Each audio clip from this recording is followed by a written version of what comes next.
Hey guys, this is Alana.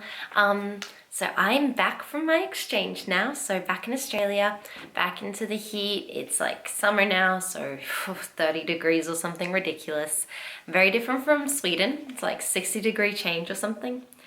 But yeah, I wanted to do a video for you guys about the weird things in Australia, since when I was in Sweden, I did weird things about Sweden.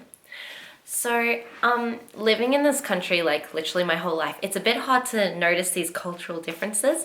But after a year away, coming back to them, I did notice some things that it was a bit of a shock because I hadn't like had it for a whole year. So now I was like, what? We do that in Australia? So yeah, I wanted to share this with you guys because I know some of you are interested in knowing about it. So here we go.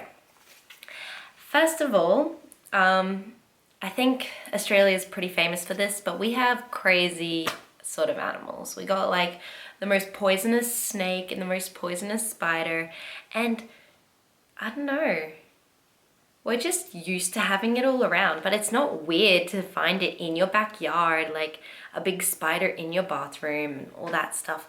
And this isn't to like scare you away from my country because it's actually a really cool place, but it isn't weird to see those things. I think like all Australians are taught what to do in those situations, like, you know, how you should act if you come to a spider. Like, you should stop and try to move as little as possible because they sense vibrations in the air. I don't know.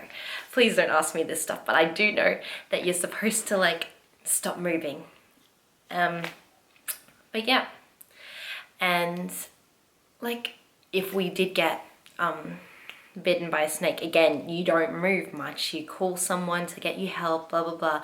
We have like all the antidotes and all that, so it's not that dangerous. But I think it is a bit of a shock coming back to a country that does have so many poisonous animals, and I can see how it is a bit scary. Like, my sister and her friends went out for like a little camping, like literally in the backyard. But to me, I feel like I can't do that for at least another month because I'm too scared of all the bugs and stuff now. But yeah, okay, so that's the crazy animals in Australia. The second thing is the internet here is ridiculously slow and it is driving me crazy. After living in Sweden for a year where everything just loaded like that, I am dying, seriously. Like, to post a video in Sweden would take me less than 15 minutes on YouTube. But here, it's going to take me about 3 hours to upload this video. And it's going to drive me crazy, but I'll get over it. It's okay. It's okay. Yeah. Anyway.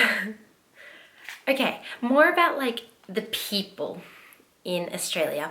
I think when you think about the humor in Australia, it's very like teasing, and I think it can be seen as like really rude and insulting. So, but it's just like our sort of humor. We don't mean anything by it. It's just a joke. It's for like entertainment and some fun. And, you know, like, it's really hard to explain, but like, you know, if I said you suck at something, you'd say like, well, you suck this. Yeah. But yeah, we're very insulting in the nicest way possible. It's all a joke. We don't mean anything negative by it. Well, like, of course, if you're someone we hate, maybe we'll insult you for real. But yeah, you should know, like, if we're your friend, we're not trying to actually be rude or mean or like anything like that. It's just our sort of humor. I don't know. Yeah. Next thing. Oh yeah, more about like our personalities and stuff. Even though we seem very insulting, I would say Australians also come off as super friendly when you first meet them because we are really talkative. We talk to strangers and all that. And I don't know if other Australians realize they're doing this, but like sometimes we'll be standing in a line or, you know, waiting in a queue, you know, that sort of stuff where you're just kind of bored. And it's not weird for us to just say something out loud and expect you know, the strangers around us to reply.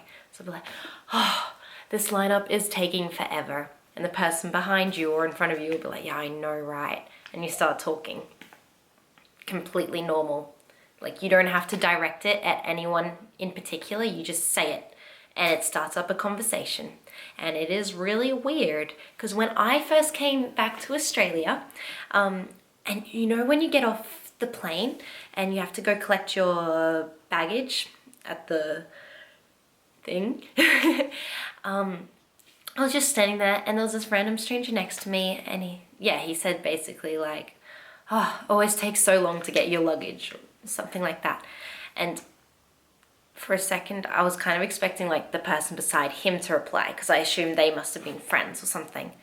But then I kind of realized like it was just like a random thing he'd said to no one, and like anyone sort of had the right to reply.